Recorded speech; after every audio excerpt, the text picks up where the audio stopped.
Every student learns the rule: negative times negative is positive. Maybe you heard it as a chant: minus times minus is plus. But why should two negatives suddenly make a positive? Is it just a memory trick, or is something deeper happening inside arithmetic? Let's build the idea visually. We will use motion, reversal, mirrors, patterns, and finally the distributive law. By the end, this rule should feel less like magic and more like structure. Negative times negative is positive. But why? Let's see it. And if you want to see the world through the lens of mathematics and physics, join the Data Alchemist AI channel by subscribing. Multiplication can be seen as repeated motion. Imagine a point on a number line ready to jump. 3 times 4 means move 4 steps to the right 3 times.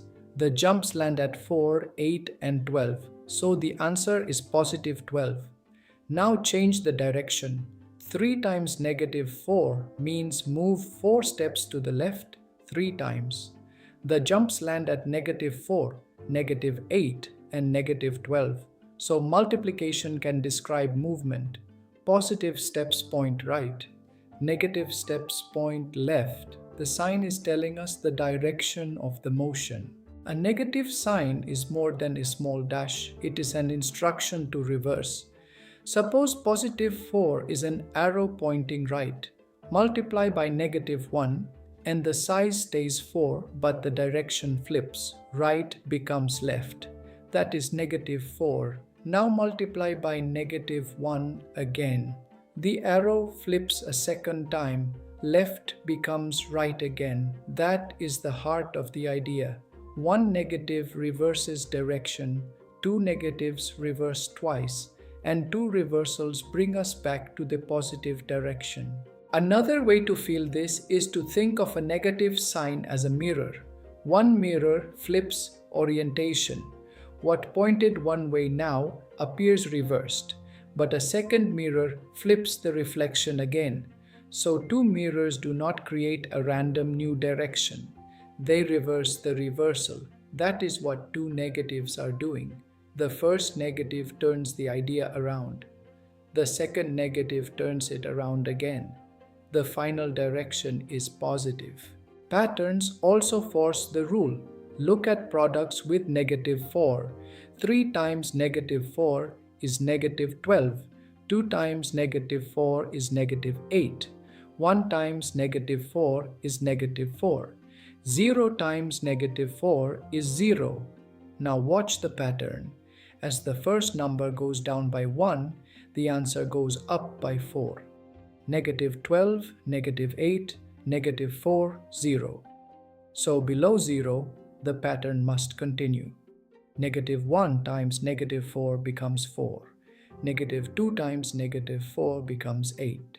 Negative 3 times negative 4 becomes 12. If we made those answers negative, the pattern would suddenly break at 0. To keep arithmetic consistent, negative times negative must become positive. Now comes the deeper reason. Mathematics refuses to break the distributive law. That law says multiplying by a sum should match multiplying each part separately and then adding. Start with something simple. 5 plus negative 5 is 0. So negative 3 times that whole quantity must also be 0. Now distribute. Negative 3 times 5 gives negative 15. Then we still have negative 3 times negative 5. The total must stay 0. So what number has to be added to negative 15? Positive 15. That means negative 3 times negative 5 is forced to be positive 15. We did not pick the answer. The structure of arithmetic picked it. Now imagine we tried a different rule. Suppose negative times negative stayed negative. At first that might sound possible, but test it inside the same expression. 5 plus negative 5 is 0. So negative 3 times that whole quantity must be 0. But after distributing, negative 3 times 5 is negative 15. And under the wrong rule, negative 3 times negative 5 would also be negative 15. Negative 15 plus negative 15 is negative 30. So the same expression would equal 0 and negative 30. That is a contradiction. The distributive law would fail and the number system would stop being consistent. So negative times negative is positive not because someone invented a strange rule, but because arithmetic is connected. Multiplication can mean motion. A negative sign can mean reversal. Two reversals restore direction. Patterns continue smoothly through zero. And the distributive law forces the same answer. These are different windows into one idea. Negative times, negative must be positive, or the number system breaks. So now the short rule has a reason behind it. Minus times minus is plus because two reversals restore direction and consistency forces the rule. Thank you for watching and subscribe for more visual math.